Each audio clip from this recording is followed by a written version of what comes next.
Halo, welcome to my mini vlog edisi Learning Journal part 11. Jadi Learning Journal kali ini itu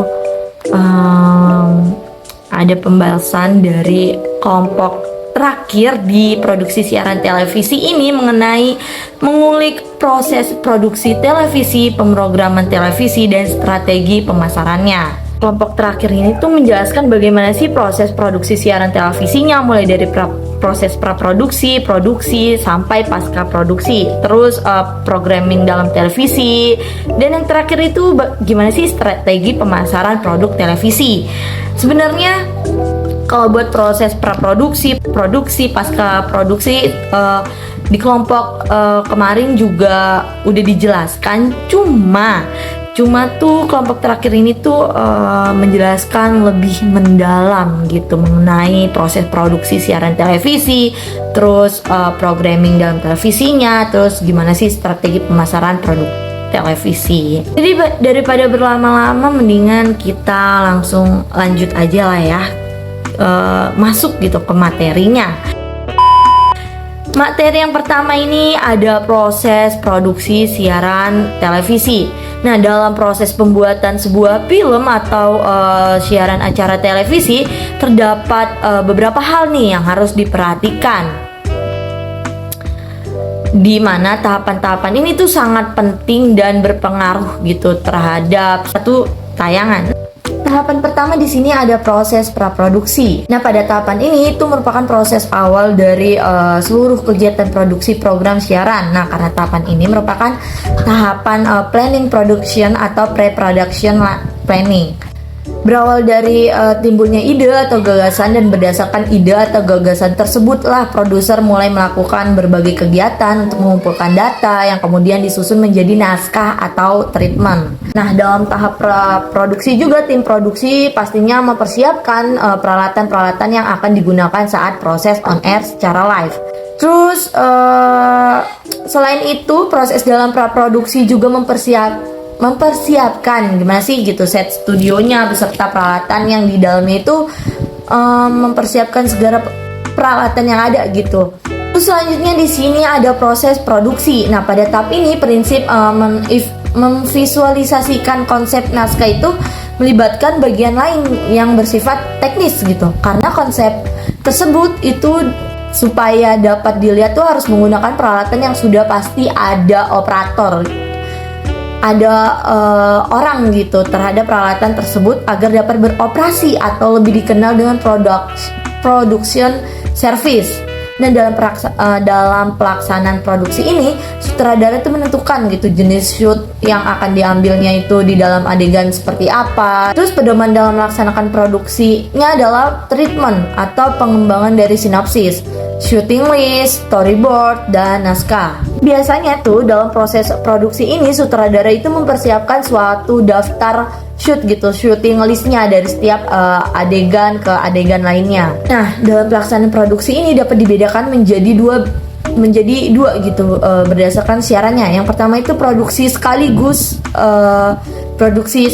dan juga produksi dengan beberapa kameramen. Selanjutnya kita masuk ke tahap pasca produksi. Nah, tahap pasca produksi ini adalah semua kegiatan yang sesudah pengambilan gambar itu sampai materi itu dinyatakan selesai dan siap disiarkan gitu atau diputar kembali. Nah, kegiatan yang termasuk dalam pasca produksi ini antara lain adalah penyuntingan atau editing, memberi ilustrasi, musik, efek, dan lainnya.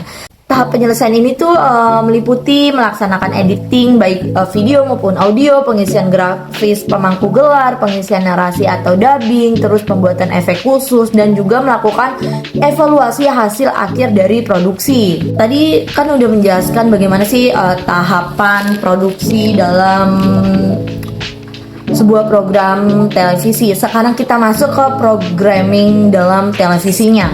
Nah, programming dalam televisi ini yang pertama itu pastinya ada perencanaan. Perencanaan ini adalah pemilihan sekumpulan kegiatan dan memutuskan apa yang harus dilakukan, kapan, bagaimana, dan oleh siapa. Nah, perencanaan ini adalah suatu proses yang tidak berakhir gitu. Nah, bila rencana tersebut telah ditetapkan, maka rencana harus diimplementasikan. Setiap saat selama proses implementasi dan pengawasan inilah rencana-rencana mungkin memerlukan modifikasi agar tetap berguna. Proses pemrograman ini memiliki nilai penting gitu, karena proses ini itu menentukan berhasil atau tidaknya sebuah televisi meraih penontonnya. Pemrograman ini juga berbeda-beda gitu dengan proses produksinya.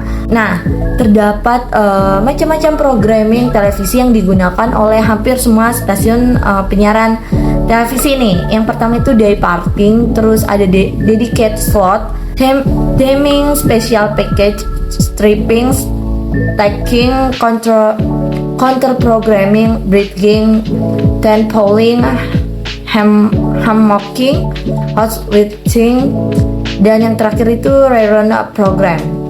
Terus kita masuk ke materi strategi pemasaran produk televisi. Pemasaran ini memegang peranan yang sangat penting gitu dalam mendorong kemajuan sebuah media penyiaran, bahkan menentukan gitu dalam kelangsungan hidup media penyiaran komersial.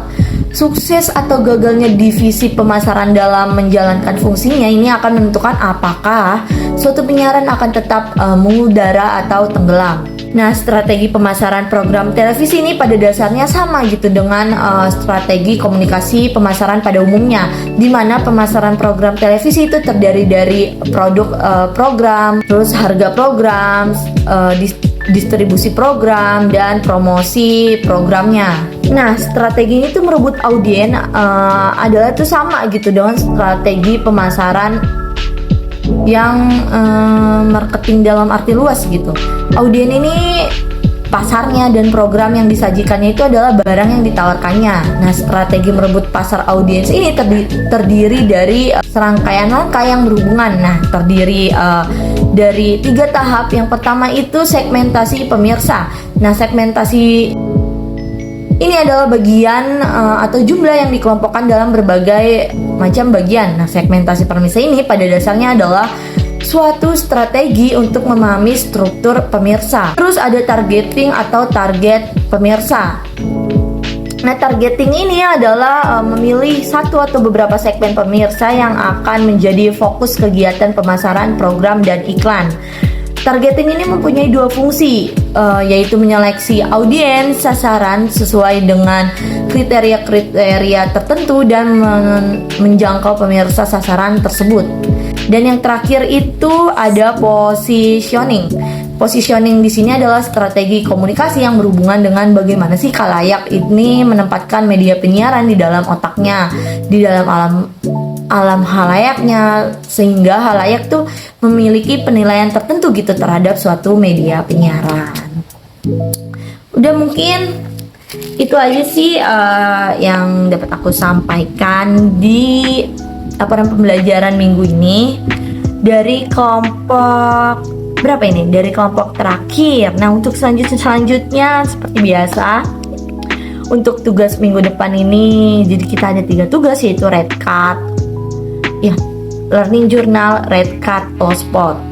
Ini sama sih kayak di produksi siaran radio kemarin, jadi udah nggak terlalu kaget juga. Dan sampai bertemu di learning journal minggu depan. Bye bye.